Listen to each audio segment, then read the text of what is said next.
Hello, everyone. This is the 142nd episode of the Soccer Nostalgia Talk Podcast. As always, this is Sean from Los Angeles and the Soccer Nostalgia blog.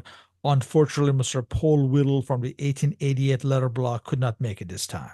I am pleased to have Mr. Franco Spicciariello back on the podcast. We continue our interview series with Mr. Spicciariello as we discuss the matches of the Italian national team during the 1986-87 season. Welcome back, Franco. Thank you for having me, Sean. It's always a great pleasure to be here, and it's incredible to hear the number of episodes you have been doing. Thank you.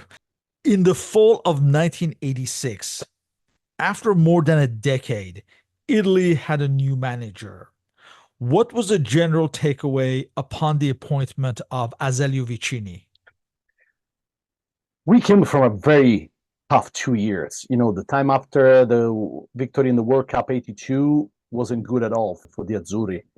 Bearzot decided to stick with his senators, and that was not the right choice. And first, we didn't qualify for Euro 84, won by France, and then we had a very bad approach to the World Cup 86 in Mexico, where we got out almost immediately against France.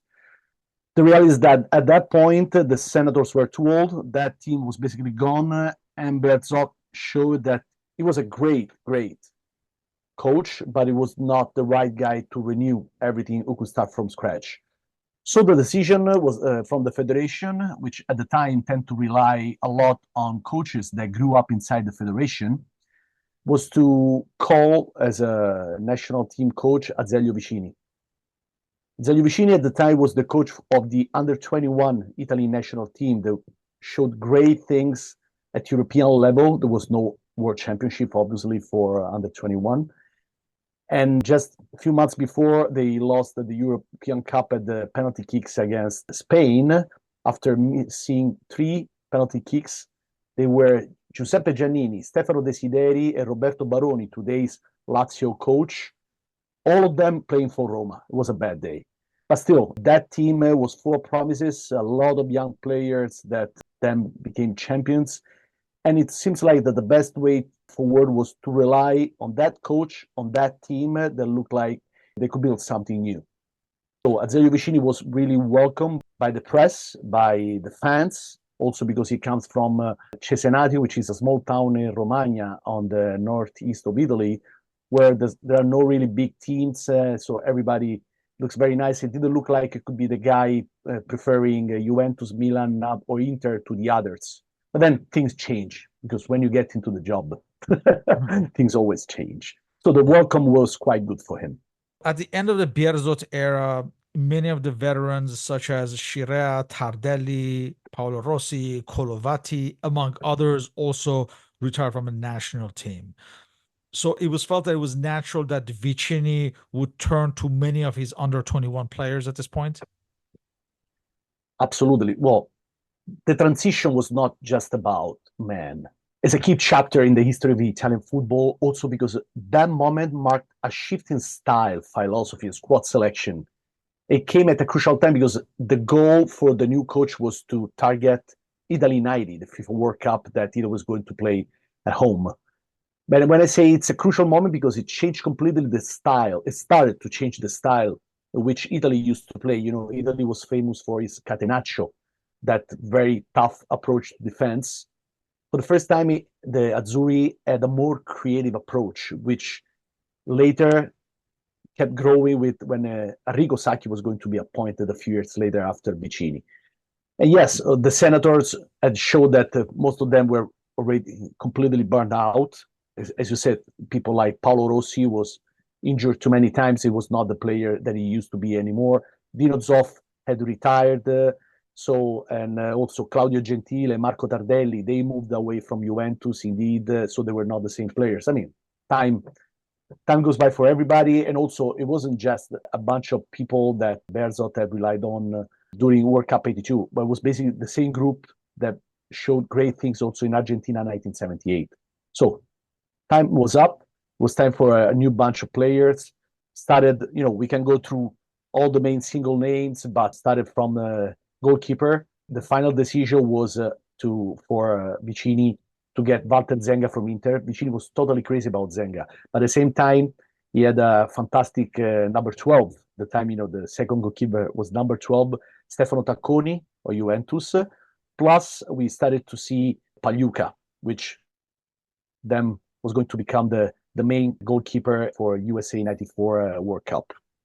I would say just maybe a shout out for a few senators that Vicini decided to let stay. One is Antonio Cabrini, that at least for the first games, I mean, he was just 30. Sure, the players didn't have the same length of career like today, but Antonio Cabrini was still a great player, and he kept playing for other 5 years, between 1 year at Juventus, other 4 at Bologna. And he ended his career, he was a left back, he ended his career playing behind the strikers. Very interesting growth for him. Another one was Alessandro Altobelli, who at the time was 32, but a fantastic striker who stayed in charge for the number 9 of the Azzurri for the Euro 88.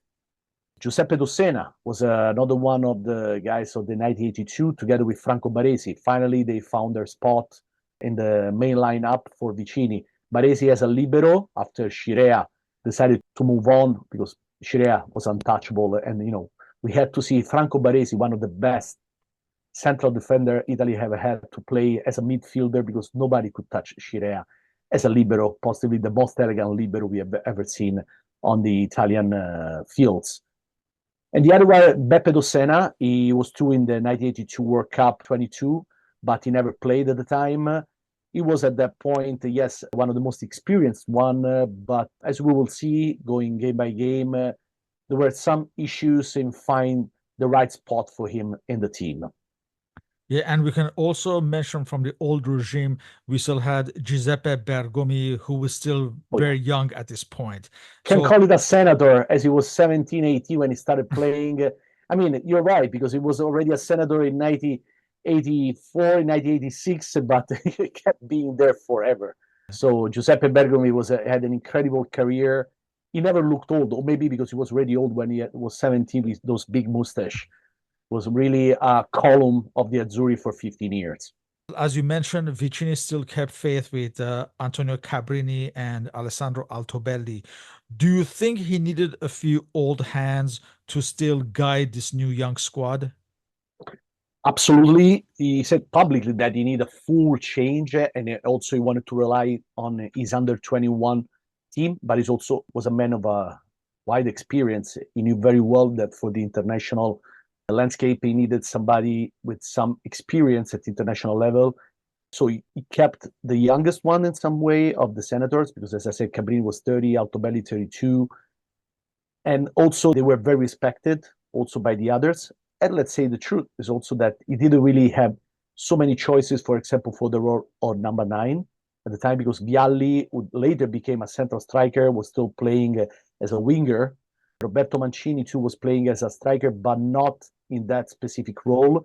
While on the left side, there were young players growing. 1 year after the new court started, Maldini was going to be on the field, but obviously he was 16, very young. So Vicini started to observe young players like Francini, Torino first and Napoli later, and Gigi D'Agostini. So very good players, but obviously not at the level of Cabrini. Cabrini brought that experience, that respect on the field and outside the field that was necessary for these young kids to follow. And he would be the new captain with Scirea having retired in these early stages. The Vicini era started with a friendly against Greece at Bologna on October 8, 1986.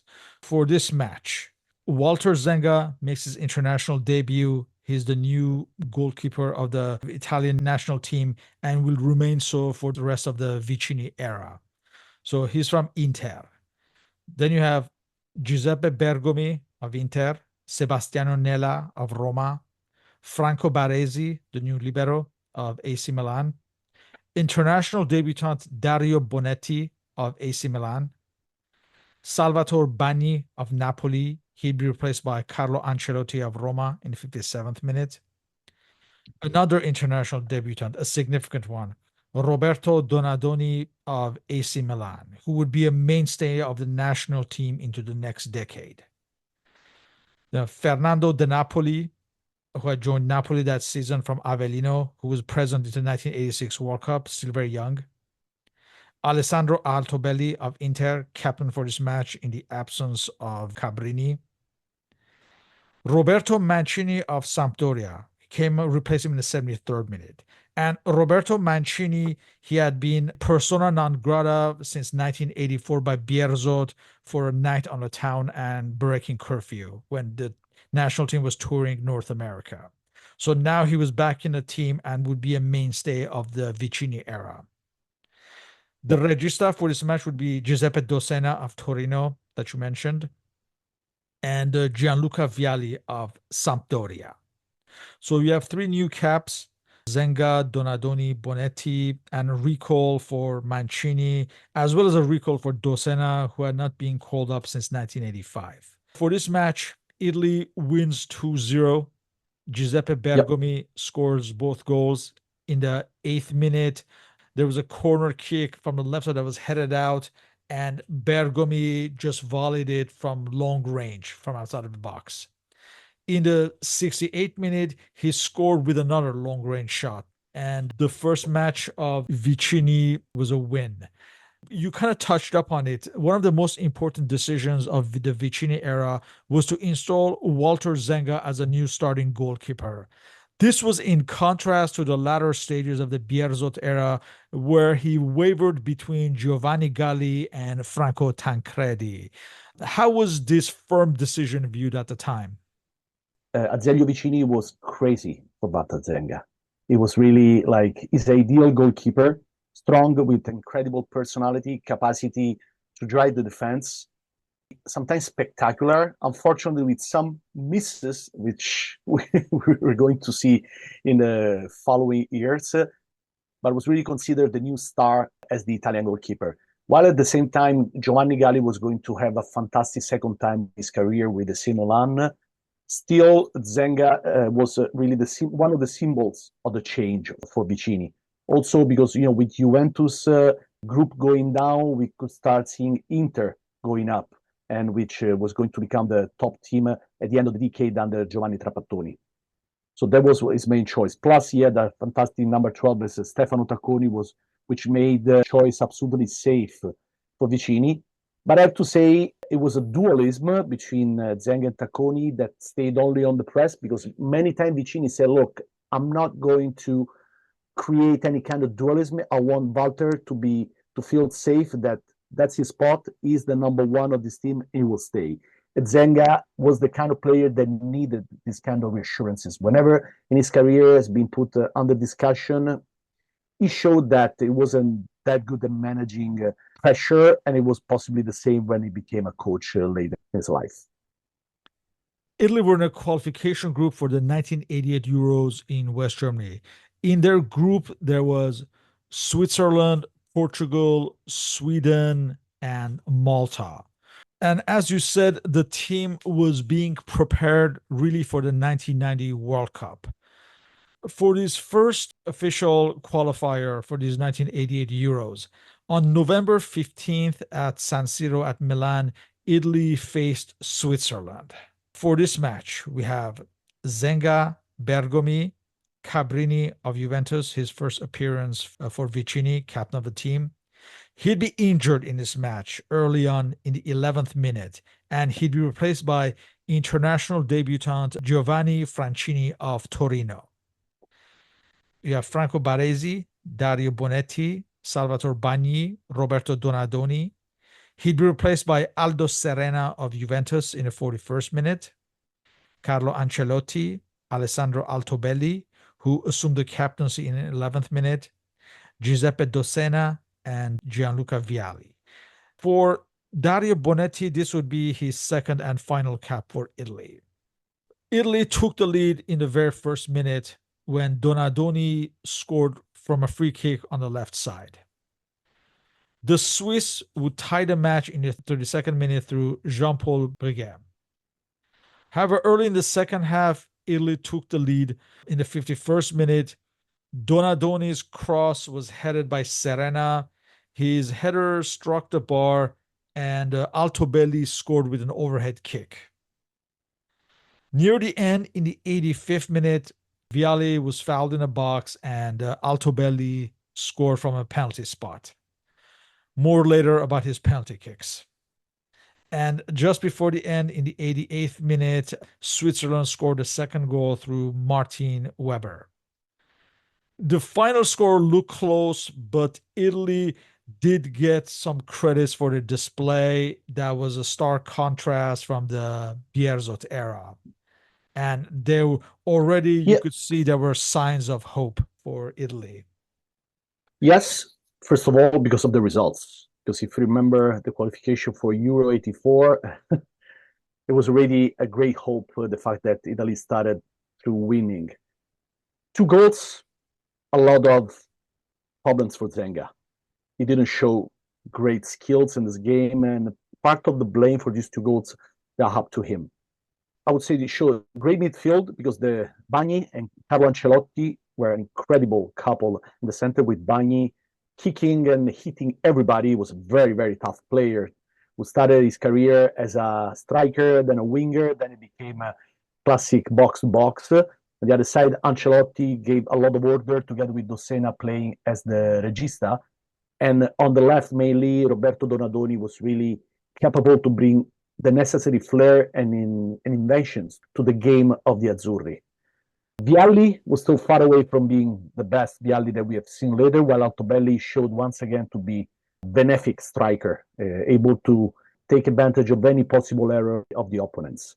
It was not an easy game, and this one, like the others, because we could see some hope, but at the same time, was still not a group, was still not a real team, and was still missing somebody who was able to create the game except for Donadoni, but Donadoni was confined on the side.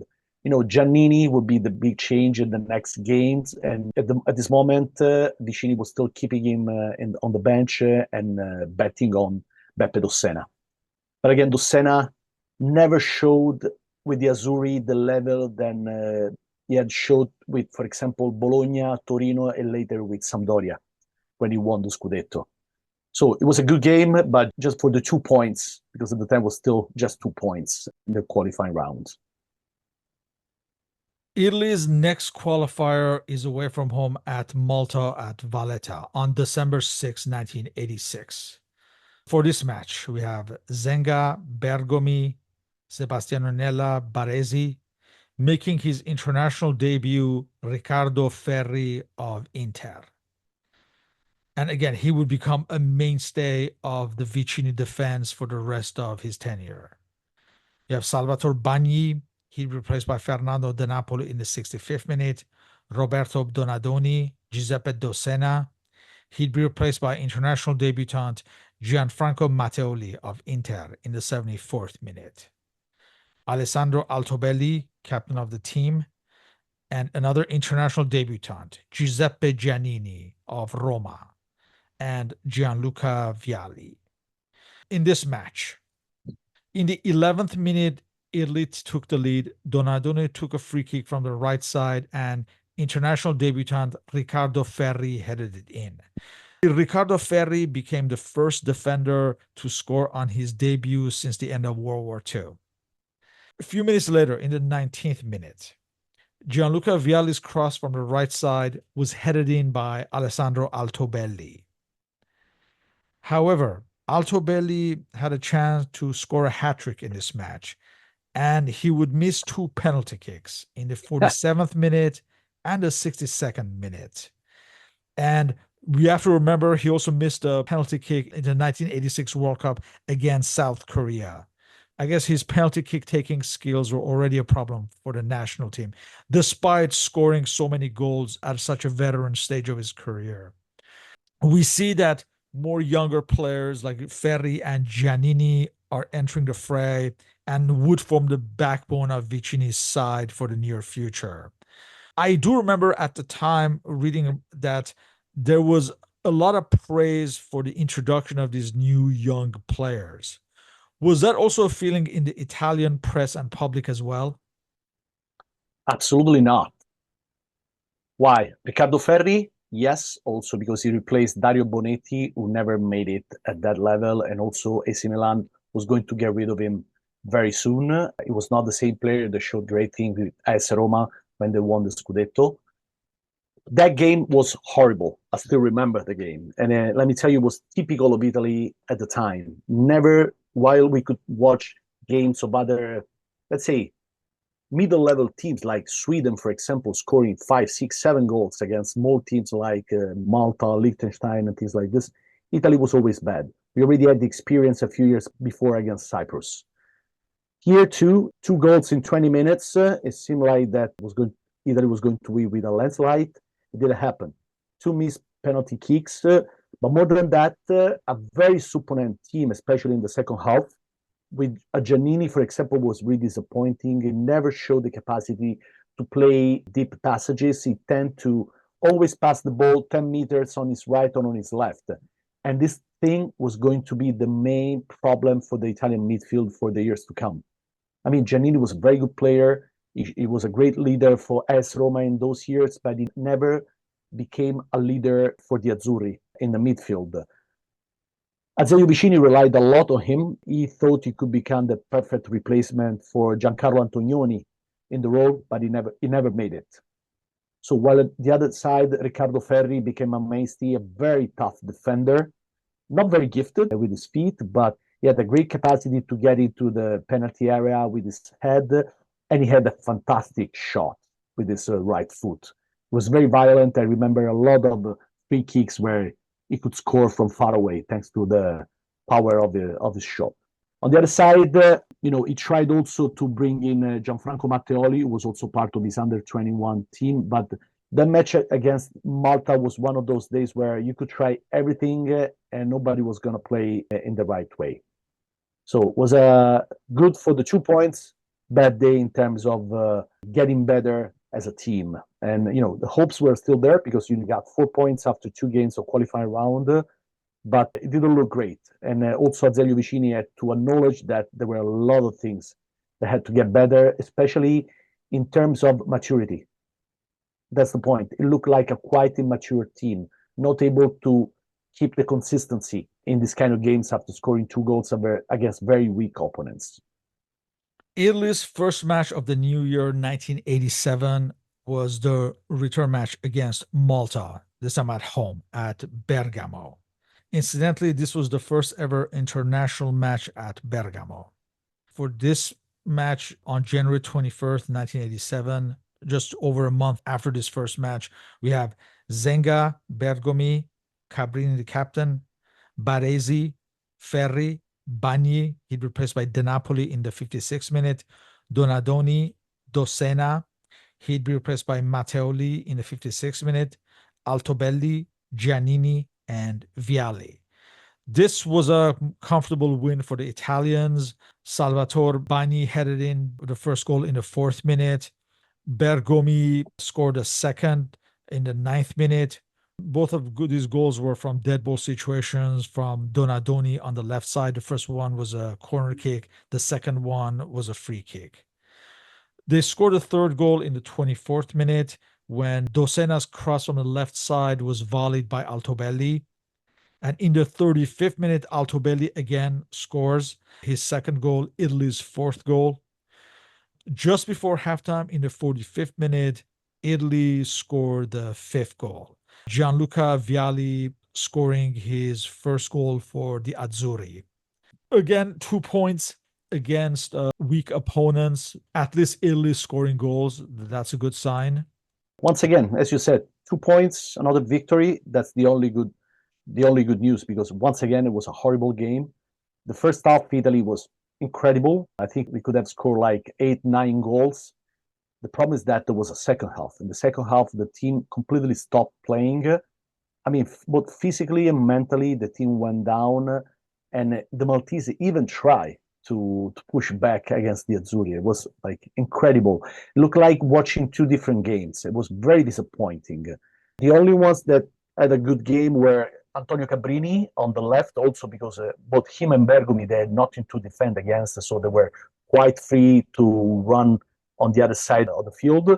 Donadoni, had obviously with this technique, he was able to dribble everybody and create nice plays. But the black spot was one, and I'm sorry to say this again, but I want to report what was said by a journalist at the time. It looks like he doesn't have any courage. It looks like he doesn't have any creativity as a midfielder. It's hard to have in him the same fate that Vicini has. That was how, like, even the Roman press was looking at Giuseppe Giannini, who really couldn't find his own way to be the leader of the midfield of the Azzurri. That was the main problem, because when you needed to create something, especially when the game got a little stuck, except for Donadoni, Vicini couldn't rely on anybody else. So we were not playing on the wings. Altobelli always found himself with other players, overcried in the penalty area. It was a bad day. Again, some hopes for the first half, but again, you were playing against Malta that let you score 5 goals. Wasn't really what you needed to get ready for the next game, which was going to be against a lot tougher opponent, Portugal. This next match on February 14th, 1987, was at Lisbon against Portugal.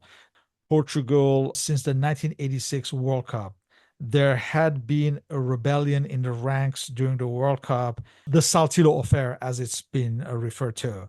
There were players were suspended as a result, and the other players declared themselves non-available for the national team as a result. Portugal was very much a B team for these qualifiers until the situation was resolved. Nevertheless, Italy are playing away from home, and it's always difficult. So for this match, we have Zenga, Bergomi, Cabrini, Baresi, Ferri, Bagni, Donadoni. He'd be replaced by De Napoli in the 82nd minute. Giannini, Altobelli, Dosena. He'd be replaced by Matteoli in the 76th minute, and Gianluca Vialli. For this match, Italy wins this 1-0. In the 40th minute, Bergomi crosses from the right side, and the veteran Altobelli scores again and gives Italy an important win away from home. If anything, there was satisfaction with that. Alessandro Altobelli, who's a veteran at this point, he's one of the holdovers from the Bearzot era. He kept scoring goals. Let's leave aside the penalty kicks, but nevertheless, he kept scoring goals. How was his surprising goal rate viewed by the media?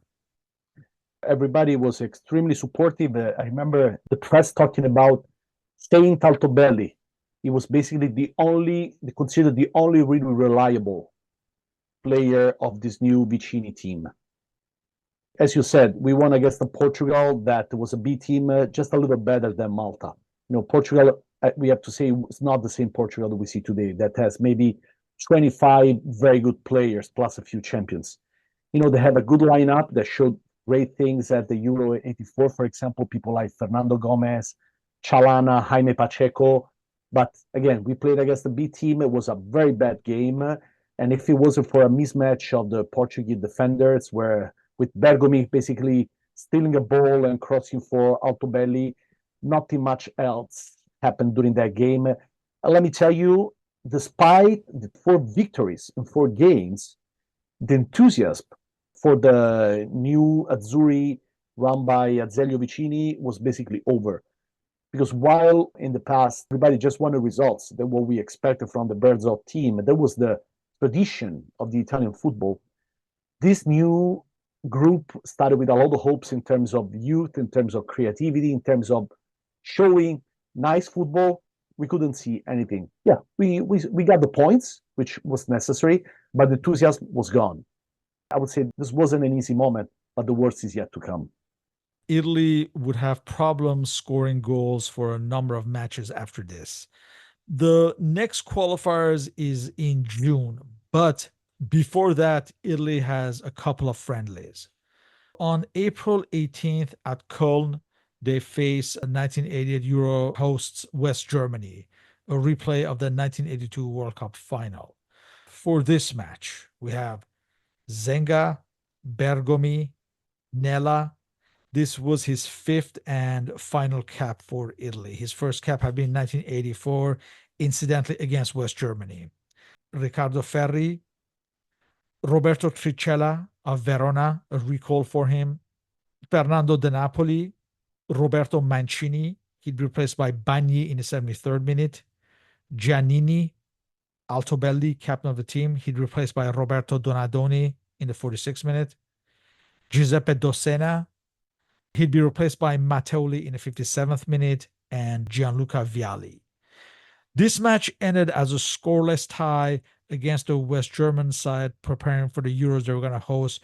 There's some familiar faces in the German side: Lothar Matthäus, Pierre Littbarski, Rudi Völler, Jürgen Köhler, managed by Franz Beckenbauer.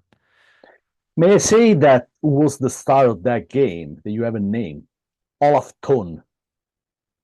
He had a fantastic game. It was impossible to stop that day. As I play with the number 10, very, very interesting player, one of the few of the good one of those years that didn't play in Italy. Incredible little player, but extremely technical. It was a very interesting game because for the first time, the Vicini group was going to play against a top team. A team of experienced player, of tough player. And this time, Vicini decided to field the team with a stronger midfielder. I mean, in terms of physical capacity. So behind Giannini was also Dossena. Donadoni was benched this time, so a little less technique on the field, a little bit more muscles. And also in defense, you got three very tough players like Ferri, Nela, and Roberto Tricella, who's going to play a bunch of games because Franco Baresi was injured.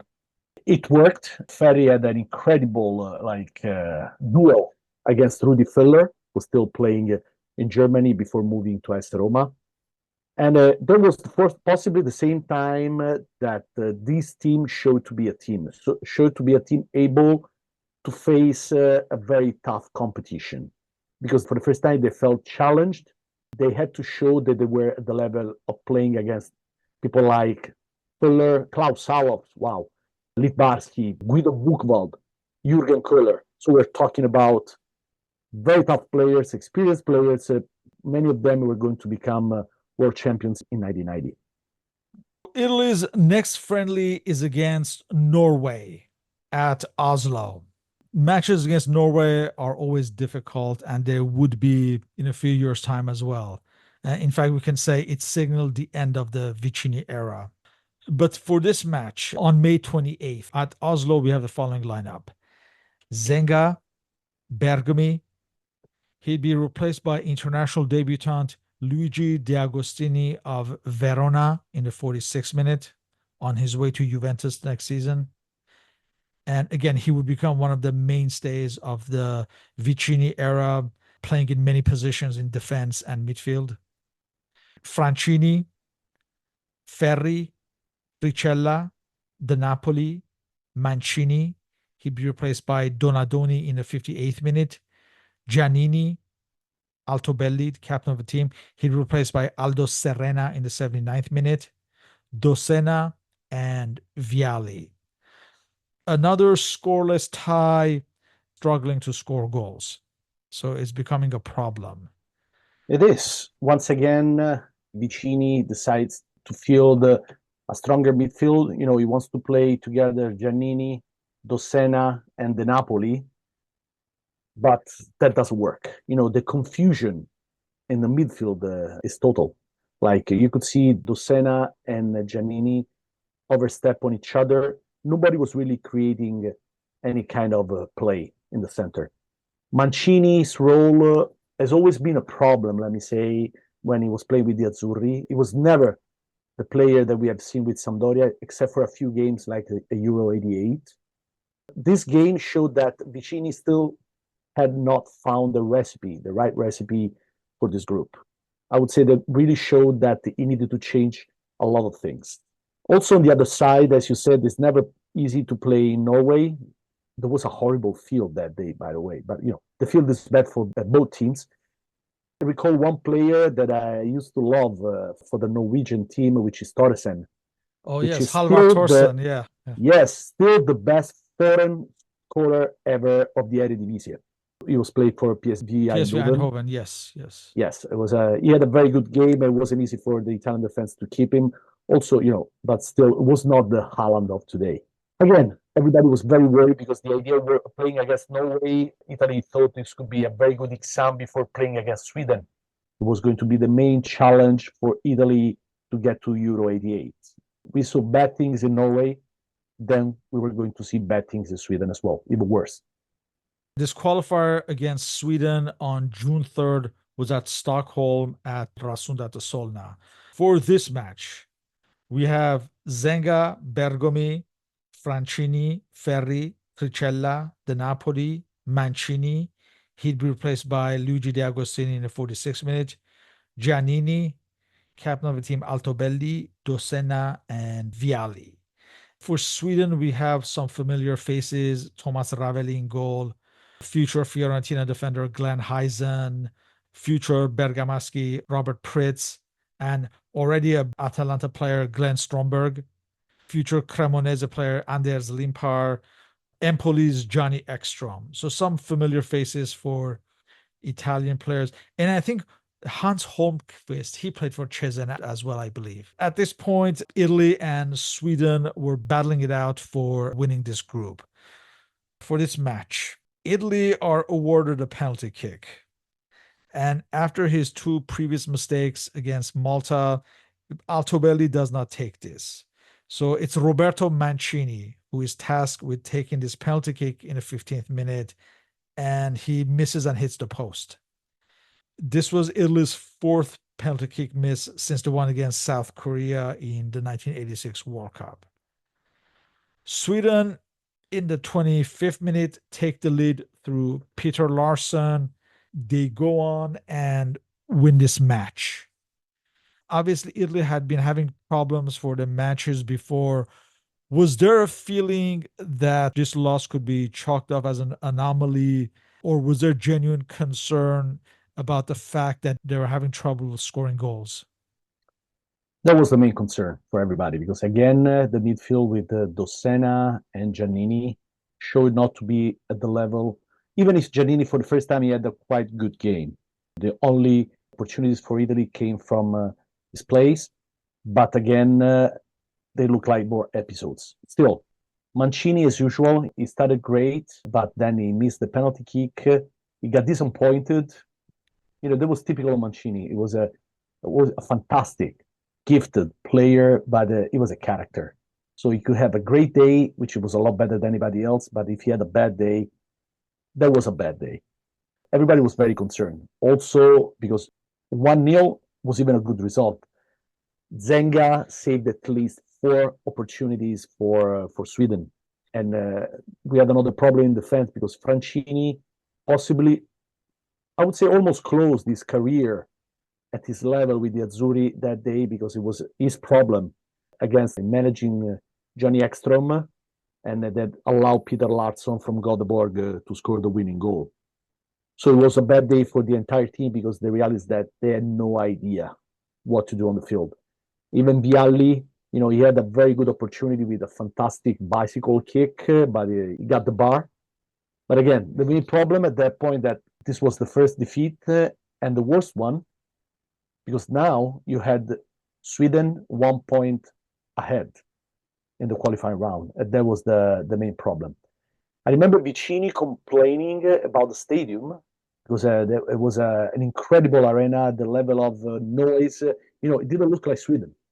It looked more like Brazil. But again, we're not talking about a bunch of young kids playing in stadiums that they didn't know. They used to play in Italy where the environment with the ultras was quite tough. So there was a very good excuse on the side of Vicini. It didn't work. So everybody was very, very concerned because honestly, not qualify for a second time in a row for the Euros was not considered an option. Italy closed out the season with a gala friendly against Argentina, the 1986 World Cup champions, in a match played at Zurich in Switzerland. Obviously, the big draw is Diego Maradona, and Argentina have other familiar faces. You have in goal Sergio Goycochea making his international debut, and Italian fans will remember him from the 1990 World Cup. In fact, a number of players made their debut for Argentina on that day. Among them, Claudio Caniggia, another familiar face to Italian fans. So this team, very much more of an experimental team from Argentina, faced Italy on June 10th. Before this match, Pele was in the center circle. I think he was given an award. He was a special guest ahead of this match. There's a famous photograph of him with Altobelli and Maradona, the team captains, before this match. If you remember, Sean, it was a time where we used to read on the magazines once in a while, oh, yes, Maradona is my heir. Then a few months later, no, Maradona is not my heir. They had a quite strange relationship. Then when they got older, both, they became great friends. They respect and admire each other. But, you know, Maradona was the world star and Pelé retired a few years before. That's normal. But still, it was a very interesting relationship of two fantastic players. Indeed. So this match was a special match to inaugurate the 1990 World Cup. It was between the host and the defending World Cup champion. For this match, we have Walter Zenga. He'd be replaced by international debutant Stefano Tacconi. Finally makes his debut for Italy in the second half. You have another international debutant, Ciro Ferrara, the young defender of Napoli who had just won the Scudetto. And he had to mark Maradona. Yes. And he did great that day. Yes. So then you have Luigi D'Agostini, Francini, Tricella, Bagni. He'd be replaced by Dossena in the 88th minute. And this would be Giuseppe Dossena's 38th and final cap for Italy. His first one had been in 1981. Then you have Roberto Donadoni. He'd be replaced by Matteoli in the 77th minute. Fernando De Napoli, Alessandro Altobelli. He'd be replaced by Aldo Serena in the 49th minute. Giuseppe Giannini and Gianluca Vialli. Altobelli was captain, but in the second half, after the 49th minute, Salvatore Bagni would be the captain. Italy somehow salvaged their season by winning this match 3-1. Fernando De Napoli opens the scoring in the 27th minute. This would be his only goal for Italy, by the way. In the 33rd minute, there's an own goal as Vialli takes a shot from a narrow angle on the left side, and that was deflected by Oscar Gare into his own net. Now, in the second half, Argentina score a goal. There's a long free kick from the left side, and that was headed across and volleyed by Argentine defender Hernan Diaz. However, his shot takes a deflection of Maradona into the net. Yep. So the goal is awarded to Maradona. But just before the end, Vialli is sent through on the left side, and he dribbled past Goicoechea and scores from a narrow angle. It's a very Vialli goal. Indeed, yeah. Italy win this match 3-1. Was this win against Argentina the perfect end to a good season that seemed to be going bad towards the end? Also ended Italy's goal drought. Vialli was now emerging as a future star and getting on everyone's radar. So was this like a good positive end to the season? I would say that this has been the turning point towards the positive for the Vicini group. Not just because of the victory only, but mainly for the approach to the game. I remember Carlos Bilardo saying that him and the team, they didn't expect such an aggressive Azzurri team. You know, since the start, you had Gigi D'Agostini on the side, Vialli, Donatoni, but also the Napoli and Tricella that tend to attack a lot, being very aggressive with Ciro Ferrara, basically not giving no space at all to Diego Maradona, who had to get back to the midfield to be free to create his incredible plays. You know, was really the game where Italy showed that there is hope for this team. It's a nice team, it's a beautiful team, but it's also can also be a tough team because, you know, playing against Argentina, they're never a bunch of nice guys. They never let you play the way you want. You really need to push them back. Plus, especially if you're on the other side, you got a guy like Diego Maradona. And also, they were the world champions. They won just a year before. They had the pride of the world champions that don't want to leave anything on the field. So Vialli that day was unstoppable, and he showed it because until the end he kept running as crazy. While I would say that physically, was the end of the season where like Donadoni was a little bit down, but so he left space to Gianfranco Matteoli, was also always very regular on the field, very consistent together with the Napoli and others. So it was a great game where Italy showed we are here, ready to get to the next season and to get the qualification to the Euro 88. So in the end, it was a positive, very positive season, a very positive turnaround after the Berzot time. Vicini had been able to rebuild a group from basically from scratch using these young kids of the under 21, but also he was able to still use some of the senators, like, as we said, Bagni, Tricella, even Antonio Cabrini, and Alessandro Altobelli, who showed to be a very, very great leader for the Italian attack inside and outside the field, respected by everybody. So great hopes, and for a season, the 87-88 was going to be very good. At this point, at the end of the season, was it becoming apparent that perhaps Altobelli and Cabrini might not make it for the 1988 Euros?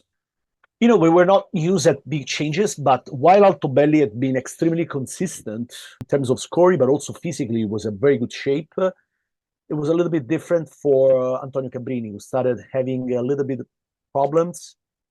When we all remember him, as a star first in 1978, where he was not even in the lineup for Juventus, and Berzot decided to field him in the first 11. And then in 1982, in those, let's say, 8 years with Juventus, showed to be an incredible, both a left back and a modern version. At the time we didn't see so many left backs to go back and forth for the field. Let's say that at 30, he wasn't able to do that consistently during the season. Plus a few injuries. Maybe he could make it to the Euro 88, but then we will see it when we will discuss next season. It was him, a very proud player and respected ones, basically calling a day with the national team because he realized that he was not going to be able to give what it was expected from him, both on the field for Juventus, that was playing obviously both in Serie A, but also the international cups, and with the Azzurri. And realized that there was a bunch of young players behind. Everybody was already expecting Maldini to step up, even if it was still a little bit early. But, we had D'Agostini, we had Sebastiano Nella, that obviously at that point was already over, but we had also Francini, who could play both central defender, left back. So it was, let's say, I feel very bad when I look back at those years because we had such a wide number of choices for every single role for the Azzurri, while today we are barely able to field the good 11, not even good 11, let me say. So, but that's why, the expectation were for Cabrini for sure to be at the end of his path, not for Altobelli. Altobelli was really one of the safe spots of this 11 that still needed maturity and experience on the field. Looking back at Vicini's choices, was it self-evident that he was already laying the groundwork for the 1990 World Cup that they would be hosting? Because virtually many of the players we discussed today, they were part of the 1990 World Cup team. Absolutely. That was the final goal. The qualification to Euro 88 was important, but when you had the home World Cup, that was the main goal. And he had a clear mission when it was about this, because he could have used a little bit more older and experienced players, but the target was 4 years from when he started. And yes, absolutely. And most of these players was going to be on the field for the 1990 World Cup. But the reality is that this team was still missing the main star, not just of that World Cup, but of the future years, which is Roberto Baggio. Still very young, but on the edge of being a star for the national team 3 years from this moment. Oh, 1 year, because we are in 1987 now. So, and while Salvatore Schillaci was still, recently died, unfortunately, was still an obscure striker for Messina in Serie B. So very far away from the fame of the World Cup, of the Notti Magiche, the magical nights of the Azzurri of the Italy 90 World Cup. In closing, what was the takeaway from Azeglio Vicini's first full season in charge? Was there a sense of rebirth for the Azzurri? Total sense of rebirth because the climate was different. There were not the same polemics that surrounded, for example, the Azzurri during Spain 82 World Cup. It had become a quite complicated environment. Also, the relationship between many players and the press wasn't great between Berzot and the press. Berzot at the time moved as a technical director of the national teams. So also it was an homage to his experience and his victories, clearly, but he didn't have any real role. Also, because he would have wanted to see on the bench Cesare Maldini, not Azeglio Vicini. Cesare Maldini was his favorite, not Vicini. So that created a clear fracture, separation between the old Azzurri and the new ones. Second, the way Vicini fielded the team, looking for a more aggressive stance on the field, many times played with a 4-3-3, which we had never seen before. Forget Catenaccio, but at the same time, Italy still had fantastic defender like, Riccardo Ferri, Ciro Ferrara, Franco Baresi. So very tough defenders. At the time, defenders knew how to defend. They didn't have to create the game like today. It was a very, very different world for the defenders. At the same time, the idea was that Italy had to impose its own game, which was never like this and at the time of Berzot, even when Italy did it, like, I don't know, in 78. But if you think about the Azzurri at the World Cup 82, counter-attacking was the main philosophy. Remember, I guess, Brazil, the fantastic victory 3-2. It was the masterpiece of the counter-attack style of Berzot, which was fine. But you know what? That time was over. And Vicini was the right man to drive this change because he knew the federation, he knew the Serie A, he knew the players because he groomed them. So he knew who he could rely on. At the same time, being part of the federation, he also knew which senators he could rely on. Let me only remember, when you say he was targeting World Cup 90, at the time there was a lot of talk about, for example, calling Bruno Giordano. Bruno Giordano was one of the stars of Napoli that won the Scudetto.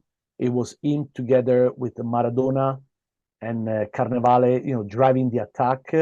He couldn't find any space. He played a few games under Berzot in the last part of his tenure, but Vicini didn't see him as an option looking at 1990. He already held Altobelli as a senator. He decided to call Vialli and others. Oh, remember, only for the first friendly, he called Giuseppe Galderisi on the bench. But even for him, that was his last call up for the Azzurri. So a lot of fresh air after very bad years because the time between the final of the World Cup 82 against Germany and the first game of Vicini, I would say that they have been very bad 4 years for the Azzurri fans. So we rely too much on that fantastic victory. But in football, you cannot look at the past. Let me say by experience, in 40 more years of Azzurri games that I've seen, every time that a coach relied on being thankful on his players, we always lost something very important. I give you only other two examples. One is Roberto Baggio in the final of USA 94. He played, he was injured, and we saw that on the field. It was not the Roberto Baggio that we know. And again, in the Euro 2012, when Italy lost the final against Spain, where Prandelli decided to play a bunch of physically strained or injured players just because he said, these are my guys that got me to the final. These things don't work. And, Berzot made a huge mistake. Now with Azeglio Vicini, it was time to see something new. And we were seeing something new. And let me say that also, maybe the style of play wasn't great because they needed to create their own mechanism, but results paid. So that was important. With that, I would like to thank you for your participation in this series. All our respective contact information is listed on the blog and podcast uploads. So, Franco, thank you very much.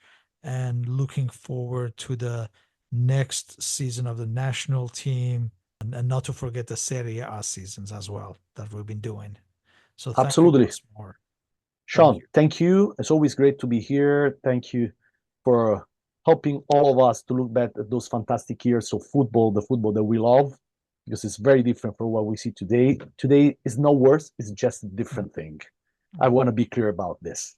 So it's just a different thing. It was more, at the time, was more human. That was the real difference. We could see a lot more technique on the field, was a lot less physical, and that's when that's the real football. Today it's a great game still, but it's a lot more business. Like any other business, it loses a lot of flavor. For sure. Yeah, well, thank you again. Thank you.